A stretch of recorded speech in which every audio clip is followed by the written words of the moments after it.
Hello, ഞാൻ doctor Vishnurajan Nambiar, senior consultant MBA cancer centre. Surgery, radiotherapy, chemotherapy, breast cancer ചികിത്സയിലെ 3 പ്രധാനപ്പെട്ട components ആണിത്. എല്ലാ ക്യൂറേറ്റീവ് ആയിട്ടുള്ള ബ്രസ്റ്റ് ക്യാൻസർ ട്രീറ്റ്മെൻറ്റ്സിലും ഇതിൽ അറ്റ്ലീസ്റ്റ് 2 നിർബന്ധമായിട്ടും ഉണ്ടാവും. ഒരു 70% പേഷ്യൻസിനും അറ്റ്ലീസ്റ്റ് 3 ആവശ്യം വരാറുണ്ട്. റേഡിയോതെറാപ്പി പല ക്യാൻസേഴ്സിലും നമ്മൾ സർജറിയുടെ കൂടെ കമ്പൈൻഡ് ആയിട്ടുള്ളൊരു ചികിത്സയായിട്ടോ അല്ലെങ്കിൽ സർജറിക്ക് പകരമായിട്ടുള്ളൊരു ചികിത്സയായിട്ടാണ് ഉപയോഗിക്കാറ്. ബ്രസ്റ്റ് ക്യാൻസർ ട്രീറ്റ്മെൻറ്റിൽ സർജറിയുടെ കൂടെ തന്നെ കമ്പൈൻഡ് ആയിട്ട് ചെയ്യുന്നൊരു ചികിത്സയാണ് റേഡിയോതെറാപ്പി.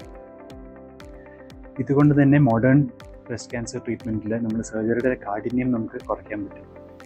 പണ്ടത്തെ സർജിക്കൽ ട്രീറ്റ്മെൻറ്റ്സ് പോലെ മൊത്തത്തിലുള്ള ബ്രസ്റ്റ് എടുത്ത് മാറ്റുക, അതിൻ്റെ അടിയിൽ മസിൽ എടുത്ത് മാറ്റുക, കക്ഷത്തിൽ എക്സ്റ്റെൻസീവ് ആയിട്ടുള്ള സർജറി ചെയ്യുക, അതൊന്നും ആവശ്യം വരാറില്ല താങ്ക്സ് ടു മോഡേൺ റേഡിയോതെറാപ്പി.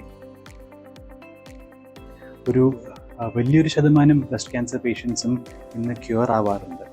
അതേപോലെ തന്നെ ലോങ് ടേം സർവൈവ് ചെയ്യാറുണ്ട്. ഈ ലോങ് ടേം സർവൈവ് ചെയ്യുന്ന പേഷ്യൻസിന് ചികിത്സ മാത്രമല്ല, റേഡിയോതെറാപ്പി അവർക്കൊരു ഡിഗ്നിറ്റി, ഒരു കോൺഫിഡൻസ്, ഒരു ക്വാളിറ്റി ഓഫ് ലൈഫും കൂടി നൽകാറുണ്ട്.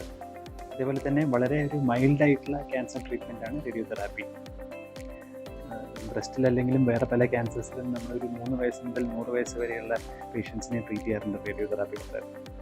ഈ ഒരു റേഞ്ചിൽ പല ക്യാൻസർ ചികിത്സകളും പറ്റാറില്ല. അപ്പോൾ നമുക്ക് സൈഡ് എഫക്ട്സിനെ പേടിക്കാണ്ട് ഒരു ക്യൂറേറ്റീവ് ചികിത്സയുടെ ഭാഗമായിട്ട് കോൺഫിഡൻ്റ് ആയിട്ട് ചെയ്യാൻ പറ്റുന്ന ഒരു ട്രീറ്റ്മെൻറ്റാണ് റേഡിയോതെറാപ്പി.